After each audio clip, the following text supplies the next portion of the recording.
Ah, man, I think every time I sit down here, I think things get serious. But anyways, guys, I think a lot of you guys want to know the true story behind why the guy attacked me and why he's like chased me and that, why he threatened me and all that. Like I said, everybody has a different experience while traveling, good or bad. Like I said, it's good, it's great for you. But what I experienced in Sri Lanka is what I'm going to share to you guys. I'm not discriminating the country or anything like that, it's what I experienced. But yeah, I think it's gonna be other creators can probably make this video about this and what really happened. They can say this and that, but at the end they weren't really there. So I just wanna talk about it. I'm gonna make it quick, but there's also a twisting in behind this story too, which I wanna share you guys in the ending. But first of all, like I said, let's get to the story, what actually happened. So I went there to learn how to surf. I know I was like, "What's up, guys? How you guys are doing?" I was friendly to them. And I told him like, "Yes, my first time be surfing. Could you guys help me out?" So most of them were just sitting, and I'm gonna call that surfer guy that attacked me. So he's the one that came. So actually, I asked him like if he can come over here and this gonna help me to find which surfer is good to go surfing for the first time. But literally, he was standing so far that he was just pointing fingers at me like, "Oh, it's that one. It's that one." Do you want someone to point finger at you, like which one to pick, which surfer board to pick? Probably not. So I was gonna like, bro, come over here and like help me out here. And that's when he told me like, you need glasses. Like, I'll get you glasses. He's telling me like I'm like blind. That's what it is, in this sarcastic way. But like I say, but he took it like not being sarcastic. So, and anyways, like I said, he told me like, he was talking to me in Tagalog. He was saying, "Kumusta?" It's like, "I don't want to talk to you, bro. It's like you're annoying." And he told me to film a form. Like, guys, I didn't cut the video. I just paused the video so I can fill that form so I don't share it to you guys. So when I was filming that form, he asked me if I was truly from Philippines, and I said yes. And it's like he said, "Why you not talking to me in Tagalog?" It's like, "Bro, because I don't really know that well." And that's pretty much it. And I told him that I lost my parents, when I was younger. And he made a smirk, like it was like laughing, like does your parents not teach you stuff like that? It's like, bro, it's like I'm just trying to film this form. And I caught him laughing, and he said, I told him like, "What's so funny?" And I asked him like, "What's so funny?" That's when he punched me behind my head. And like, you see in the video, it's crazy. He probably thought I was recording, so he thought like he got caught like hitting me from behind my back on my head. So, and yeah, and then he wanted to get the camera. He literally said, "Give me the camera."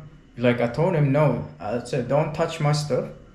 So, and then he tried to grab me, and also, what you guys saw, he put me in a choke, and he was trying to take the camera from me, and he was gonna break it. That's what he wanted to do. Like I said, I just wanted to get out of there. And when I was getting out, like I kind of like drove a little bit further, and like to put my helmet so I don't get pulled over by Sri Lankan police. So that was it. And then he came out of nowhere. That's when he chased me like, "Delete everything." That's what he said, "Delete everything," because he knows he got caught on 4K, and I think he doesn't want to be public. Which, like I said, guys, it's what I show you what I experience every country. So if you're mad about it, like, I'm okay with that. Like I said, and then that's when he threatened me after he chased me, like and then he tried to take my scooter, and I told him, bro, don't. Like, it's not mine. So I'm renting the scooter. I don't want I don't want him to break it. You know. So that's like the full story, guys. Like I said, I did not cut the video, like all that. I just paused it so I can film my information. So, but that's pretty much it. But also, guys, there was a twist to this story. Here's the catch. Here's the twist of this story that I didn't even know. But his ex-wife DM'd me on Instagram saying this. Well, this is what she said. Hi Joey, I'm only reactivating Instagram after 6 months off just to message you because my friend of mine had sent me a video of yours that posted about blank, the surfer guy, I'm not gonna put his name, assaulting you. I'm also sorry that you went through that. In fact, his ex-wife and his behavior unfortunately isn't surprising. I just hope you are okay. It's never okay be treating anyone like that, and brought back a lot of trauma, anxiety just by watching it.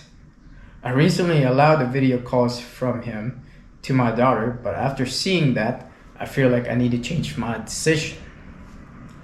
I thought that maybe after all that I have been put through by him, I pray but he take accountability and change for the sake for being a great role model as a father to my daughter. Greatly discouraged and sick to the stomach as your post. I'm sorry again you experienced such a traumatic thing that ruined your intention for light-hearted and joyful travels. Hearts goes out to you and a praying gives you peace in this time. I'm glad you left. But there you go, guys. But also got a DM from someone. This is this crazy. It's like a here I'm gonna show you another one. Yeah, blank. I put the girl's his ex-wife's name, so I don't want any of her information. Was the girl was in contact with you? This guy got her into a relationship. She gave him a good life in Australia. After a while, he took money from her, took some bank loans, that's crazy, and split it back to Sri Lanka. That's how he opened his business. It's a scam and surf school as well, but somehow he found a way to remove all the bad reviews from Google. Only good reviews remain on Google. And I asked him how much how much he stole, but they said it's good enough to open that surfing school. So, and one more thing, I think hopefully the police sees this, and just to remind them, maybe in the future they can add a CCTVs or maybe a security guard around that area, so they can help the tourists or in the local for their safety. I think that's also be a good idea. But yeah, I hope they see this. And speaking of the cameras, they do have the footage, the videos. So I gave them to the police, and I don't know why they published that around media. So, but yeah, they do have the original videos. If you guys are asking, go for it. But like I said, they have it. So if you want to be on this side, like I said, that's fine with me. Like I said, man, that surfer guy, shame on you. Hope the Sri Lankan police sees this too, and I hope they do investigate the case much more. Like I said, it's just crazy. And like I said, this is what he did, and you can't really change the past. What he did is what he did. So you guys need to realize too, like, you put your hand on someone, I think that's a big no. So like I said, you can talk bad to each other, but if someone like put a hand on you, I think you're done. For that surfer guy, shame on you. What you did was wrong. Taking money from her and running this business, that's crazy.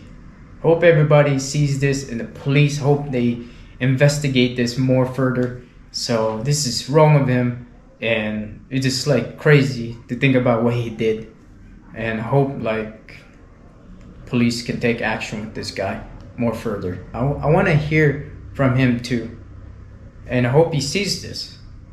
Like I said, this is not right. What he's doing is wrong. So, but anyways, guys, I think that's pretty much it. I think I've fully covered the whole thing, explained it to you guys. But like always, guys, I see you guys in the next video, and hope I travel safe better. So, till next one, bye bye.